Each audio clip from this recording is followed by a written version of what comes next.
This is California Edition. I'm Brad Pomerance. We are joined today by Ed Chau. He is a member of the California State Assembly. And so I want to speak with you about water. There is no doubt that the entire state is suffering from a drought. I know you've heard that the state is considering the imposition of fines. On the most basic level, what do you think about that before we talk about groundwater, if I may? Absolutely. As we know, the state of California is experiencing one of the worst, one of the most severe drought conditions in history. And in response to that, the governor declared a state of emergency, as we all know, and we also passed legislation to allocate about $680 million. That's right. To fix it. But I think in the long run, we still need to look at perhaps a bond measure so that we could clean up, a lot of the issues related to water. Well, let's talk about the bond, if I may, because we know that as we speak today, who knows what's going to happen in a few weeks, but as we speak today, we don't know which bond measure will be on the ballot, if at all. Right. Do you feel as if we need to focus on getting a bond measure on the ballot? I think it's important that we do, and at this point, the bond issue is still being negotiated and debated, and hopefully by the end of August, we will have language. We will have a bond that's going to go on the November ballot. Let's talk about one element of the bond measure. Sure. Which many Southern Californians hope to see as part of the bond package, and it deals with groundwater. We know that in the Southern California area, a lot of our groundwater is contaminated. Correct. Before we talk about the bond element, I'd like to talk about a bill that you are marching through the legislature that deals with cleaning up groundwater in the San Gabriel Basin, the San Fernando Basin. Talk to us about your provision, your bill. Absolutely. This is AB 1043.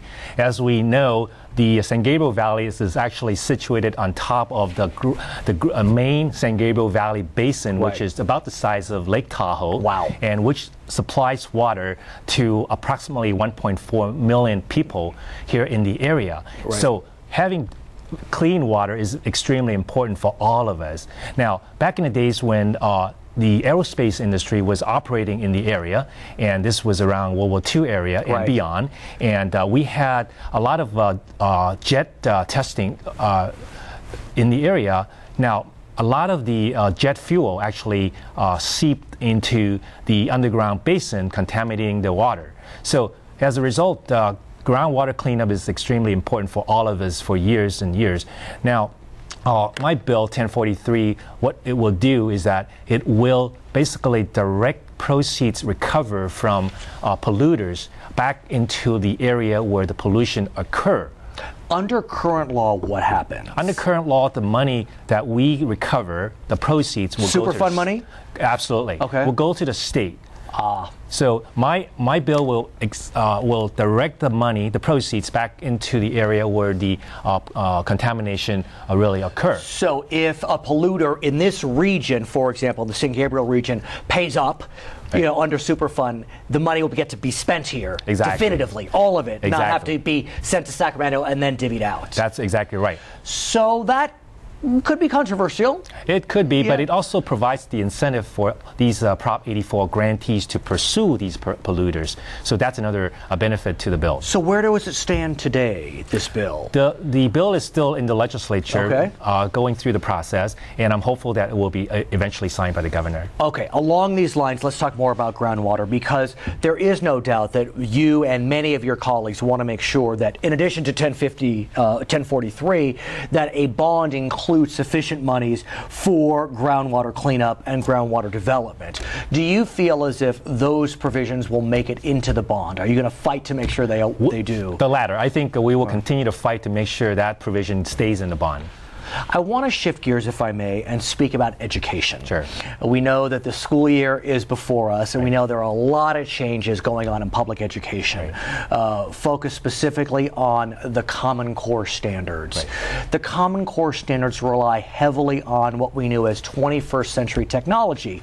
Of course, recently we had these field tests, standardized field tests, which were using computers to see how the children would do on a new type of standardized testing model. We don't know what happened, but what we do know is that the future is computer technology, computer education, and you're looking to ensure that California students are able to advance in those fields. Talk to us about what you're doing in terms of computer ed. Absolutely, you got it right. I think as technology advances, we need to train more people in the computer science area.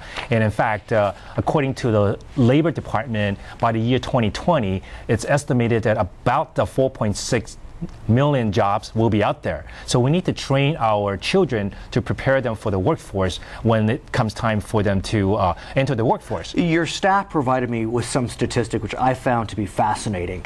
With the recent AP Advanced Placement Exam in Computer Science, a total of about 1,100 females took that exam. That's it. Whereas in AP Calculus, about 23,000 girls took the exam. Both low numbers, but the computer science numbers are incredibly low. Absolutely right.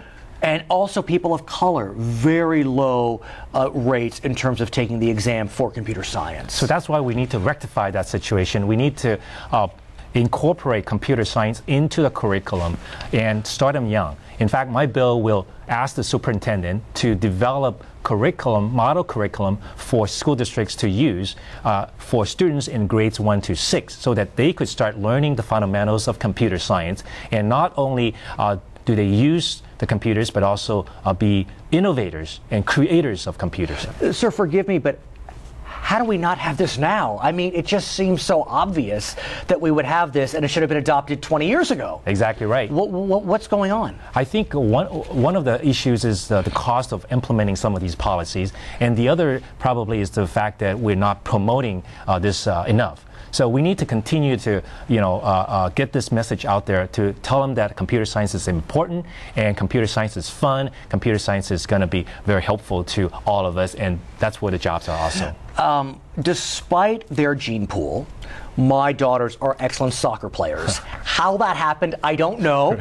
They are 12 and 10. My eldest daughter's team won the state. They won the nation. It's a miracle in itself. But be that as it may, they have some phenomenal people working with them, keeping them healthy, keeping them safe. Right.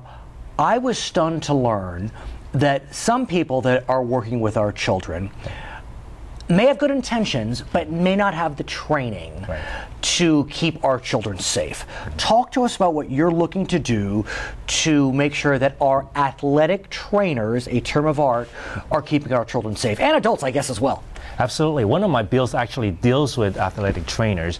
And here in the state of California, we are the only state in the country that does not recognize, regulate, or license this profession called athletic trainer. The only. The only state. Even Texas regulates. That's right. Even Texas. So That's out of 50 states, 49 regulate, plus DC, we're the one that doesn't. Right. Wow. Now, these are the professionals who deal with physical injury-related activities, for example, and they are also engaged in they work in different settings, for example, universities, clinics, and clubs, and the like. And they serve a very important function. Now, imagine this. I think we need to have people who are properly trained to work with our kids when they get injured. So what are you looking to do as part of your legislation, which I understand, is it pending on the governor's desk right now? The legislation is currently pending. Well, hopefully by the time this airs, it will have been signed. That's right. So exactly. Tell us about AB 1890. The bill will essentially provide that only people with certain training and certification can call themselves athletic trainers.